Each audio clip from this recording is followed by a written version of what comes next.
हिंदी में है निहित हमारे संस्कार, सबको हिंदी में मेरा नमस्कार। तो स्वागत है छात्रों आपका आज की हिंदी कक्षा में, जिसमें आज हम लेखन कौशल के अंतर्गत नारा लेखन अर्थात स्लोगन राइटिंग का अध्ययन करेंगे। तो छात्रों, जिस अंदाज में मैंने आज आपको नमस्कार किया, ये हमारा एक नारे का प्रारूप है। छात्रों, नारा साधारण सी भाषा में कहा जाए तो किसी विशेष सिद्धांत, पक्ष या दल आदि का वह लयबद्ध विशेषता वर्णित करने वाला तथा तुकांत युक्त विचार जो लोगों को अपनी ओर आकृष्ट करने के लिए बोला या लिखा जाए। नारे की जो खास विशेषता होती है कि एक तो वो लयबद्ध होता है। लयबद्ध यानी कि उसमें हम राइमिंग शब्दों का प्रयोग करते हैं। राइमिंग यानी रिदम वाले शब्दों का प्रयोग करते हैं। और अंत में उसमें शब्दों में तुकांत होती है। तुकांत यानी कि उनकी जो तुक होती है वो आपस में मिलती है। जैसे यहाँ पर मैंने प्रयोग किया संस्कार, नमस्कार। तो छात्रों, साधारण से शब्दों में कहा जाए, सरल शब्दों में जो नारा है आदर्श वाक्य या ध्येय वाक्य होता है, जिससे हमें उसकी विशेषता का पता चलता है। अब नारे के अनेक रूप होते हैं। नारा लेखन हम विभिन्न क्षेत्रों में कर सकते हैं, जैसे राजनीतिक नारा, धार्मिक नारा, सामाजिक नारा, बोधनात्मक नारा, उत्साहदायक नारा, व्यावसायिक नारा, आध्यात्मिक नारा, प्रेरक नारा आदि। अब आप सोचोगे कि नारे के इतने रूप। जी हाँ छात्रों, अब जैसे मैंने आपको बताया राजनीतिक नारा। राजनीतिक नारा में हम कैसे नारों को रखेंगे, जैसे अब की बार, फिर मोदी सरकार। ये जो नारा है, ये जो शब्द मैंने आपको बोले, ये हमारे राजनीति के लिए है कि राजनीतिक है, फिर सरकार की बात हो रही है तो अब की बार फिर मोदी सरकार। इसी तरह से अब जब हम नारा लेखन करते हैं तो हमें कुछ बातों का ध्यान रखना चाहिए, अर्थात कि हम नारा लेखन कैसे करें, किन किन क्षेत्रों में हम कहाँ कहाँ क्या क्या ध्यान रखें। तो सर्वप्रथम नारा लेखन के लिए हमें सीमा रेखा बनानी चाहिए।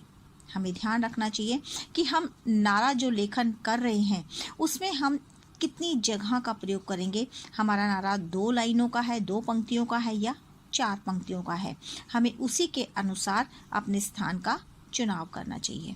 विषय से संबंध, अब नारा लिखते समय हमें विषय का भी ध्यान रखना चाहिए कि हम नारा किस विषय पर लिख रहे हैं। पर्यावरण से संबंधित है, नारी से संबंधित है, शिक्षा से संबंधित है या हमारे किसी और विषय से संबंधित है। जिस विषय से अनुसार हम नारा का लेखन करेंगे, हमें उसी के साथ जुड़े रहना है, उससे अलग नहीं जाना। सटीक विशेषता का वर्णन, नारा लेखन करते समय हमें उसी की विशेषता का भी ध्यान रखना। सटीक यानी कि टू द पॉइंट। नारा इतने शब्दों में हम उसका वर्णन करें कि सामने वाले को वो आसानी से समझ आ सके। अब मौलिकता, मौलिकता यानी स्वयं की रचना। हमें नारा लिखते समय अपने शब्दों का ही प्रयोग करना है। किसी दूसरे की रचना को उठाकर हमें नारे में नहीं लिखना। हमें खुद के शब्दों का ही समायोजन करके अपने नारे को प्रभावशाली बनाना है। आकर्षण, अब अपने नारे को बनाते समय हमने उसमें आकर्षण भी पैदा करना है।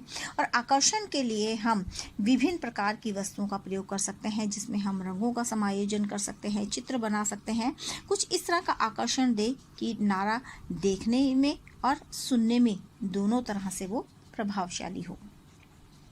लय तथा तुकांत शब्दों का प्रयोग, अब नारे में लय यानी रिदम का भी ध्यान रखना है और शब्द के अंत में, नारे के अंत में जिन इन शब्दों का प्रयोग करें उनकी तुकबंदी भी मिलनी चाहिए, जैसे बानी, पानी।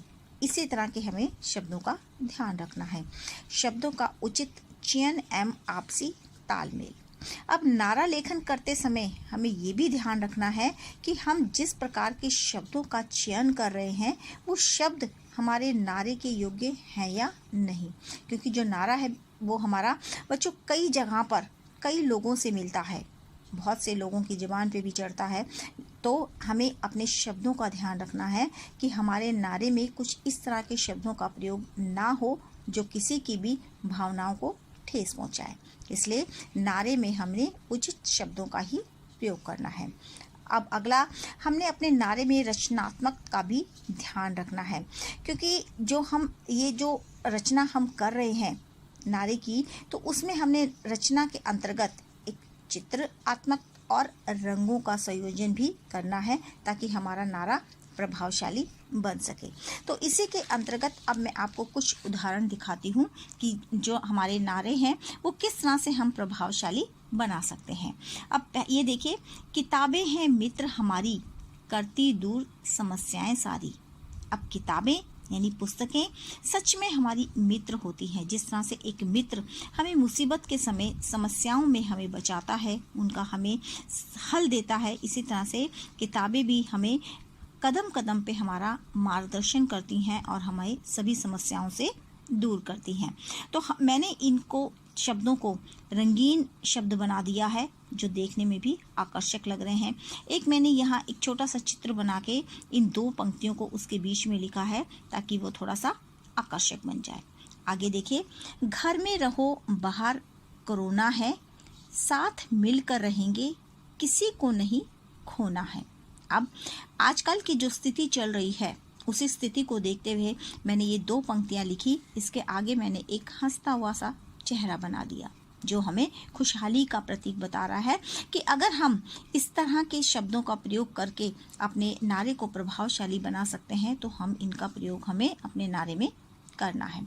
अब अगला देखिए, अब ये मैंने नारा लिखा, अंधकार ही प्रकाश का जन्मदाता है, हमको संभालने वाला केवल विधाता है, घबराने की आवश्यकता नहीं, कुछ दिन की दूरी ही एकमात्र सहारा है।